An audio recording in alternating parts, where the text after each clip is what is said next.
Hello friends, स्वागत है आपका जीके स्टडी आईक्यू में। आज पढ़ेंगे इतिहास क्लास 6 का। एनसीईआरटी का बुक पढ़ा रहे हैं हम और बुक है हमारे अतीत। पहले के क्लास में चैप्टर 8 पढ़ा चुके हैं, आज पढ़ेंगे चैप्टर 9। सबसे पहले इस बुक को कंप्लीट करेंगे, उसके बाद इसके नोट्स, इसके सवाल सबको बताएंगे। आज है अध्याय 9, व्यापारी, राजा और तीर्थयात्री। बाजार में घूमती जगनी अपने गांव के मेले की आस लगाए बैठी थी। स्टील के चमकदार बर्तन, रंग बिरंगी प्लास्टिक की बाल्टियां, सूख रंगों के फूलों के प्रिंटों वाले कपड़े, चाबी से चलने वाली मजेदार खिलौने उसे बहुत अच्छे लगते थे। इन चीजों को बेचने वाले दुकानदार बसों और ट्रकों पर आते थे और रात को अपना सामान समेट कर वापस चले जाते थे। जगीनी को हैरान होती थी कि ये लोग हमेशा इस तरह क्यों घूमते रहते हैं। उसकी माँ ने बताया कि वे लोग व्यापारी थे। वे चीजों को उन जगहों से खरीदते थे जहां से बनाए जाते थे और फिर उन्हें मेलों में बेचते थे। व्यापार और व्यापारियों के बारे में जानकारी। अध्याय 8 में तुमने उत्तर के काले पॉलिश वाले बर्तनों के बारे में पढ़ा है। अभी पहले के क्लास में पढ़ा चुके हैं। चैप्टर 8 अध्याय 8 पढ़ा चुके हैं, उसको एक बार और फिर से देख लें। ये खूबसूरत बर्तन, खास तौर से इनकी कटोरियाँ तथा थालियाँ, इस उपमहाद्वीप के अनेक पुरा स्थलों से मिले हैं। सवाल उठता है कि इन जगहों पर ये बर्तन कैसे पहुंचे होंगे। ऐसा अनुमान लगाया जाता है कि जहां ये बनते थे वहां से व्यापारी इन्हें ले जाकर अलग अलग जगहों पर बेचते थे। दक्षिण भारत सोना, मसाले, खास तौर पर काली मिर्च तथा कीमती पत्थरों के लिए प्रसिद्ध था। काली मिर्च की रोमन साम्राज्य में इतनी मांग थी कि इसे काले सोने के नाम से बुलाते थे। व्यापारी इन सामानों को समुद्री जहाजों और सड़कों के रास्ते रोम पहुंचाते थे। दक्षिण भारत में ऐसे अनेक रोमन सोने के सिक्के मिले हैं। इससे यह अंदाजा लगाया जाता है कि उन दिनों रोम के साथ बहुत अच्छा व्यापार चल रहा था। क्या तुम बता सकती हो कि ये सिक्के भारत कैसे और कैसे क्यों पहुंचे होंगे?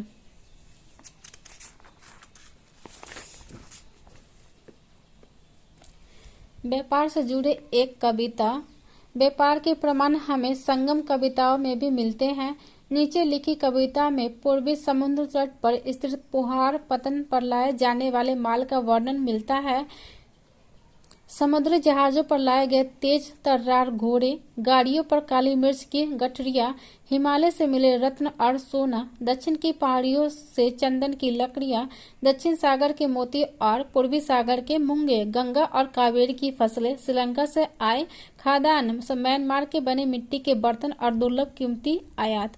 कविता में उल्लेखित चीजों की एक सूची बनाना। इसमें जितने भी वो चीजों का दिया है उसका एक सूची बनाकर उसमें लिखना है। क्या तुम बता सकते हो कि इन चीजों का उपयोग किस लिए किया जाता होगा? व्यापारियों के कई समुद्री रास्ते खोज निकाले। इनमें से कुछ समुद्र के किनारे चलते थे, कुछ अरब सागर और बंगाल की खाड़ी पार करते थे। नाविक मानसूनी हवा का फायदा उठाकर अपनी यात्रा जल्दी पूरा कर लेते थे। वे अफ्रीका या अरब के पूर्वी तट से इस उपमहाद्वीप के पश्चिमी तट पर पहुंचना चाहते थे, जो तो दक्षिणी पश्चिमी मानसून के साथ चलना पसंद करते थे। इन लंबी यात्राओं के लिए मजबूत जहाजों का निर्माण किया जाता था।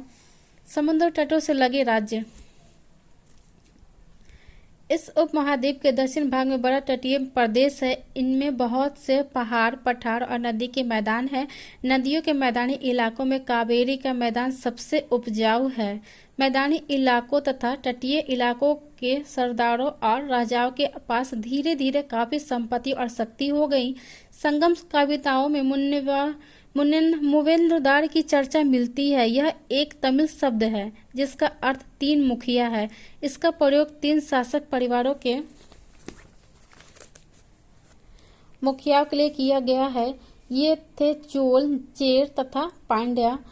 फिर वही पे चित्र है, मानचित्र 7 है, पृष्ठ 105 में देखना है, वो हम दिखाएंगे। जो करीब 2300 साल पहले दक्षिण भारत में काफी शक्तिशाली माने जाते थे। पहले हम इस चित्र को दिखा देते हैं। पेज नंबर 105 में है।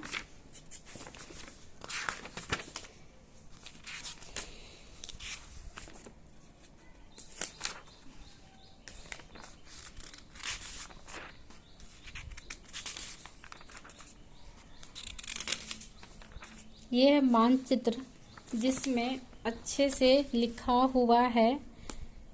देखिए यहाँ लिखा है थानेसर, मथुरा, कन्नौज, प्रयाग, पाटलिपुत्र, नालंदा, उज्जैन, भरूच, सातवाहन, अजंता, अमरावती, एहोब, चालुक्य, पल्लव, कांचीपुरम, महाबलीपुरम। अगर मैप को अच्छे से देख के समझ लेते हैं तो बुक पढ़ने में बहुत आसानी होती है। ये इधर है अरब सागर और यहाँ है बंगाल की खाड़ी, यहाँ लक्षद्वीप है, इधर आंतरिक राज्य, बाहरी राज्य, आर्यावर्त। ये पॉइंट बता रहे किस कलर के से किया गया है। और इसमें देखने के लिए क्या बोला था, यहाँ है बंगाल की खाड़ी, यह है मथुरा, यह है वल्लभी, भरूच, सातवाहन, ये सब यहाँ है चालुक्य, चेर, पांड्या। ये दिया हुआ है चालुक्य, चेर, पांड्या, मदुरै। इसके अंदर का भी देख लेते हैं, ये है चोल, कांचीपुरम, पल्लव। ये मैप है, मैप देखने से बहुत कुछ क्लियर हो जाता है। अब पढ़ेंगे फिर।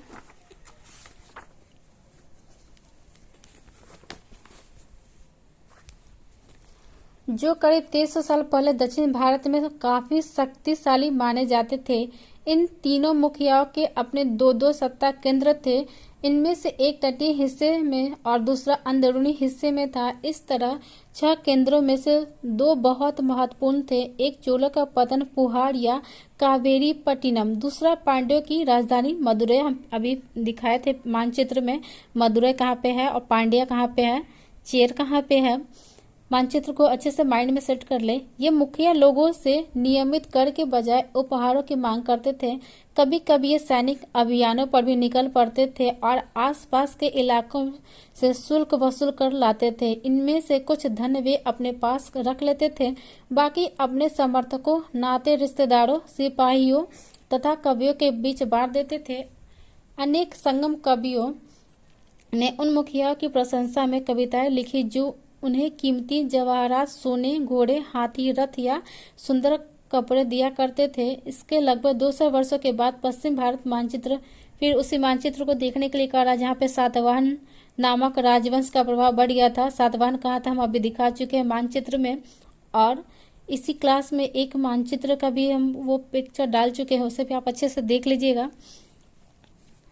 उसके बाद सातवाहनों का सबसे प्रमुख राजा गौतमी पुत्र श्री सतकर्णी था। उसके बारे में हमें उसकी मां गौतमी बलश्री द्वारा दान किए गए एक अभिलेख से पता चलता है। वह और अन्य सभी सातवाहन शासक दक्षिणापथ के स्वामी कहे जाते थे।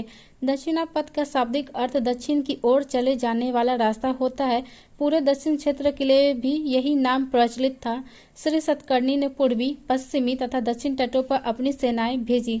क्या तुम बता सकती हो कि सतकर्णी तटों पर नियंत्रण क्यों करना चाहता था? रेशम मार्ग की कहानी। कीमती चमकीले रंग और चिकनी मुलायम बनावट की वजह से रेशमी कपड़े अधिकांश समाज में बहुमूल्य माने जाते हैं। रेशमी कपड़ा तैयार करना एक जटिल प्रक्रिया है। रेशम के कीड़े से कच्चा रेशम निकालकर सूत कताई होती है और फिर उससे कपड़ा बुना जाता है। रेशम बनाने की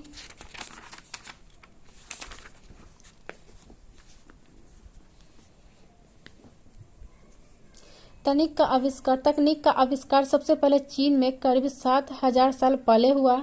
इस तकनीक को उन्होंने हजारों साल तक बाकी दुनिया से छुपाए रखा। पर चीन से पैदल, घोड़ों या ऊँटों पर कुछ लोग दूर दूर की जगहों पर जाते थे और अपने रेशमी कपड़े भी ले जाते थे। जिस रास्ते से ये लोग यात्रा करते थे वह रेशमी मार्ग सिल्क रूट के नाम से प्रसिद्ध हो गया। कभी कभी चीन के शासक ईरान और पश्चिमी एशिया के शासकों को उपहार के तौर पर रेशमी कपड़े भेजते थे। यहाँ रेशम के बारे में जानकारी और भी पश्चिम की ओर फैल गई। करीब 2000 साल पहले रोम के शासकों और धनी लोगों के बीच रेशमी कपड़ा पहनना एक फैशन बन गया। इसकी कीमत बहुत ही ज्यादा होती थी क्योंकि चीन से इसे लाने में दुर्गम पहाड़ी और रेगिस्तानी रास्तों से होकर गुजरना पड़ता था। यही नहीं, रास्ते के आसपास रहने वाले लोग व्यापारियों से यात्रा शुल्क भी मांगते थे। फिर मानचित्र 6 देखने के लिए कह रहा है जो 76 और 77 पे पीछे है। अब हम इसको पहले पढ़ा देंगे फिर मानचित्र दिखाएंगे।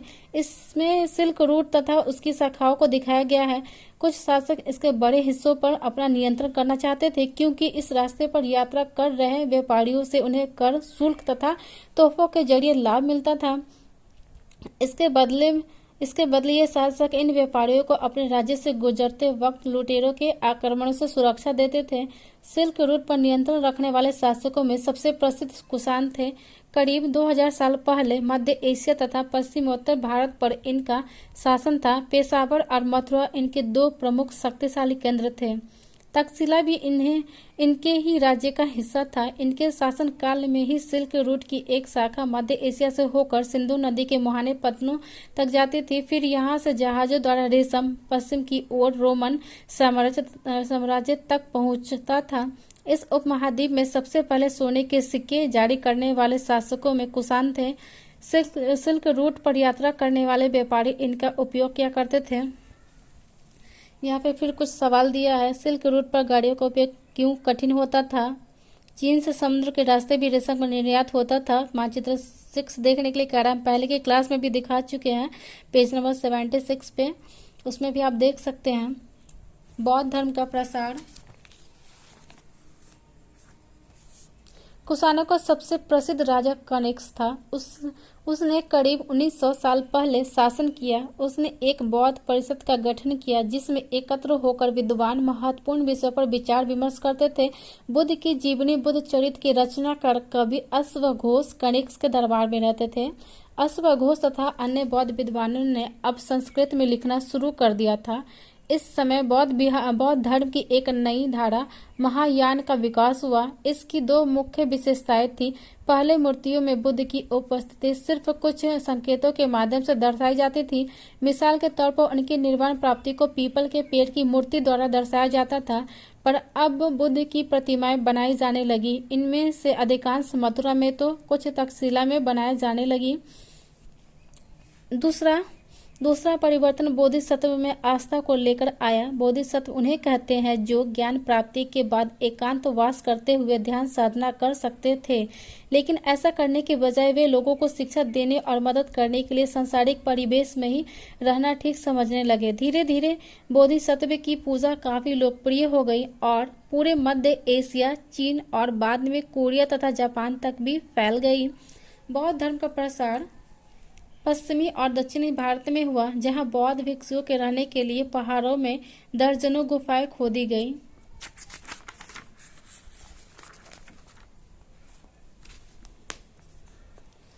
इनमें से कुछ गुफाएं राजा और रानियों के आदेश पर बनाई गई तो कुछ व्यापारियों तथा कृषकों के द्वारा। इनमें से ज्यादातर गुफाएं पश्चिमी घाट के दरों के पास बनाई गई थी। दक्कन के शहरों और तटों के समुद्र बंदरगाहों और इन्हें जोड़ने वाली सड़कें भी इन्हीं दरों से होकर गुजरती थी। ऐसा लगता है कि यात्रा करने वाले व्यापारी इन गुफाओं वाले मठों में विश्राम के लिए रुकते थे। बौद्ध धर्म दक्षिण पूर्व की ओर श्रीलंका, म्यांमार, थाईलैंड तथा इंडोनेशिया सहित दक्षिण पूर्व एशिया के अन्य भागों में भी फैला। यह दिया हुआ है बाएं मथुरा में बनी बुद्ध की एक प्रतिमा का चित्र है, बाएं ये वाला। दाएं तक्षशिला में बनी बुद्ध की प्रतिमा का चित्र है ये वाला, जो तक्षशिला में बना हुआ है, और ये मथुरा में बना हुआ है। इन चित्रों को देखकर बताओ कि इनके बीच क्या क्या समानताएं और क्या असमानताएं, दोनों के बीच देखकर बताना है क्या समानताएं हैं क्या असमानताएं हैं। थेरवाद नामक बौद्ध धर्म का आरंभिक रूप इन क्षेत्रों में कहीं अधिक प्रचलित था। पृष्ठ 100 को एक बार फिर पढ़ो। आगे जो पेज नंबर 100 दिया उसको पढ़ना। बता सकती हो कि बौद्ध धर्म इन इलाकों में कैसे फैला। नेक्स्ट क्लास में जब अभी हम पढ़ेंगे तो फिर बताएंगे। तीर्थ यात्रियों की जिज्ञासा। व्यापारी काफिलों में तथा जहाजों पर दूर दूर जाया करते थे। बहुत से तीर्थ यात्री भी उनके साथ यात्रा पर निकल पड़ते थे।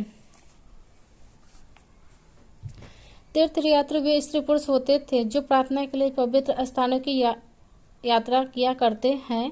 इसी तरह भारत की यात्रा पर आए चीनी बौद्ध तीर्थ यात्री का सिहान का काफी प्रसिद्ध हुआ। करीब 1600 साल पहले आया। ह्वेनसांग 1400 साल पहले भारत आया और इसके करीब 50 साल बाद इत्सिंग आया। वे सब बुद्ध जो अध्याय 6 में पढ़ा चुके हैं कि जीवन से जुड़ी जगहों और प्रसिद्ध मठों को देखने के लिए भारत आए थे। इनमें से प्रत्येक तीर्थ यात्री ने अपनी यात्रा का वर्णन लिखा। इन्होंने अपनी यात्रा के दौरान आई मुश्किलों के बारे में भी लिखा। इन यात्राओं में कई वर्ष लग जाया करते थे। जिन देशों और मठों को उन्हें देखा उनके बारे में उन्होंने लिखा और उन किताबों के बारे में भी उन्होंने लिखा जिन्हें वे अपने साथ ले गए थे।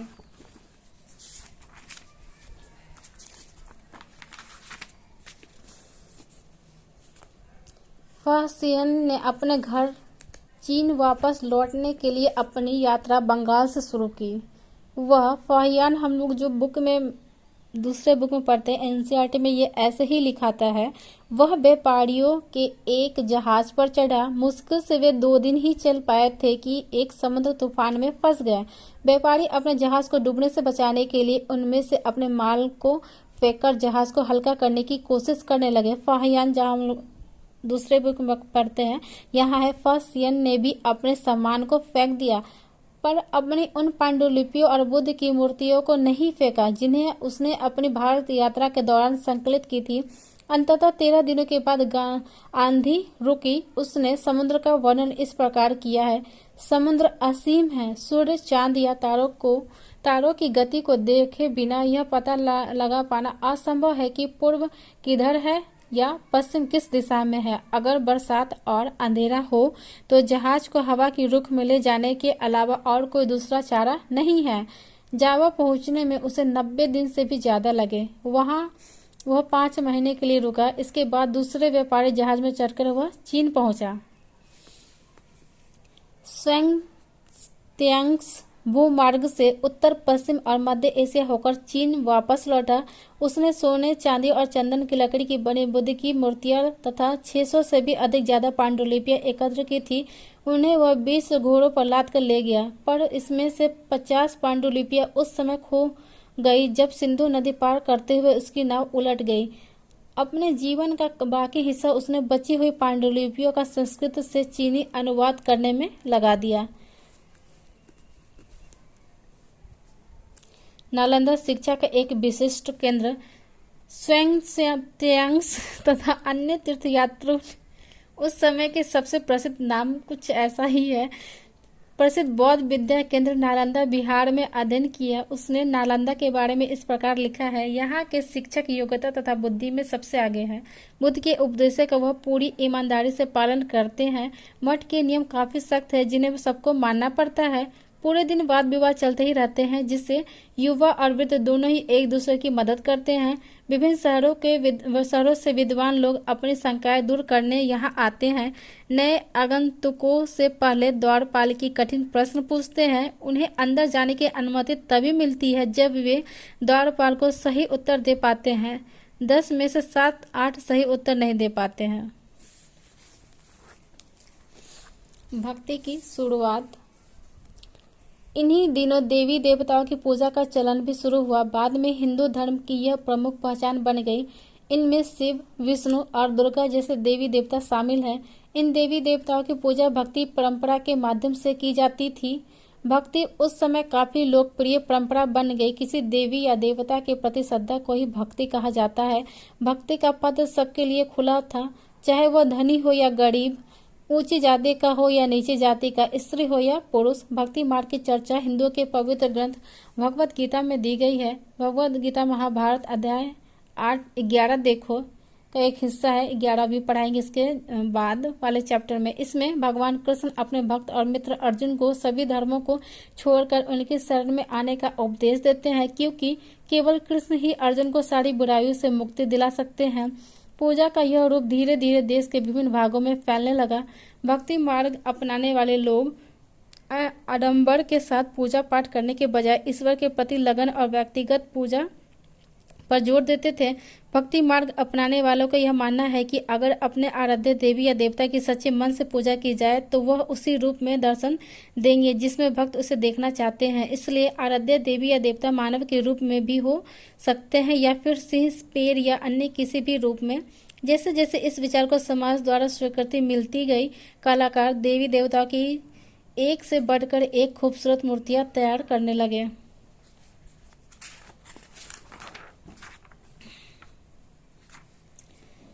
भक्ति भज शब्द से बना है जिसका अर्थ है विभाजित करना या हिस्सेदारी होता है। इसका अर्थ यह है कि भक्ति भगवान और भक्त के बीच परस्पर एक अंतरंग संबंध है। भक्ति भगवत या भगवान के प्रति झुकाव है। भगवत का एक अर्थ यह भी है जो अपने ऐश्वर्य तथा सुख को भक्तों के साथ बांटता है, यानी भक्त या भगवान अपने देवी देवता के भक्त का हिस्सेदार होता है। एक भक्त द्वारा लिखी गई एक कविता। अधिकांश भक्ति साहित्य हमें यही बताते हैं कि धन, ऐश्वर्य या ऊंचे पद के जरिए कभी ईश्वर से आत्मीयता नहीं बन सकती। करीब 1400 साल पहले विश्व शिव भक्त अपार द्वारा तमिल में लिखी गई एक कविता का यह एक अंश है। अपार एक वेल्लार अध्याय 8 में पढ़ा चुके हैं। नष्ट होते अंगों वाला कुष्ठ योगी, ब्राह्मणों की नज़र में निचली जाति का व्यक्ति, कूड़ा करकट बटोर कर अपनी जीविका चलाने वाला इंसान, अगर ये लोग भी गंगा को अपनी जटाओं में छिपा लेने वाले शिव के दास बन जाए तो मैं उनकी आराधना क्योंकि वे मेरे ईश्वर समान है। देवी देवताओं को विशेष सम्मान होता था, इसलिए विशेष जगहों पर ही इनकी मूर्तियों को रखा जाता था।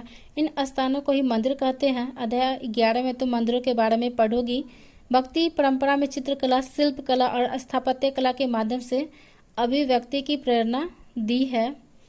इस तरह से ये चैप्टर कंप्लीट हो गया। ये थोड़ा सा जो हिंदू के बारे में दिया हुआ बता देते हैं। हिंदू शब्द इंडिया शब्द की तरह ही सिंधु या इंडस से निकला है। यह शब्द अरबों तथा ईरानियों द्वारा उन लोगों के लिए उपयोग किया जाता था जो सिंधु नदी के पूर्व में रहते थे। यही शब्द उनके धार्मिक विश्वास तथा सांस्कृतिक परंपराओं के लिए भी प्रयुक्त होता था। इस तरह से यह चैप्टर कंप्लीट हो गया है। आज के लिए इतना ही। Thank you class.